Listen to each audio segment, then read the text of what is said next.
একটা খুনি সে ছাত্র সমাজের উদ্দেশ্যে কি এমন বক্তব্যটা যে দেবে? সে তো খুনি। পাঁচ 5 আগস্ট যদি তার কোনো সুযোগ থাকতো দেশে থাকার, যদি বলা হয়তো যে 1 লক্ষ মানুষ হত্যা করলে দেশে থাকা যাবে, আবার ক্ষমতায় থাকা যাবে, তাহলে উনি তো দ্বিধাবোধ করতো না। কে ছাত্র কে অছাত্র এই চিন্তা তো তার মাথায় নাই। কিন্তু এখন উনি আবার ছাত্র জনতার উদ্দেশ্যে ভাষণ দেবে। উনি কি এমন ভাষণ দেবেন? নাকি বলবেন যে স্বজন হারানোর বেদনা কত কষ্টের সেটা আমি জানি। এইসব নাটক জনগণ ভালো করেই জানে।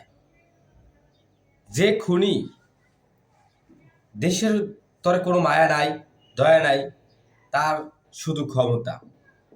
দেশের মানুষ যদি লক্ষাধিক মানুষ হত্যা করার পরও যদি তার ক্ষমতা পাওয়া যায়, তাহলে সে আগে ওই ক্ষমতাই গ্রহণ করবে। দেশের মানুষের তার দরকার নাই, তার দরকার ক্ষমতা।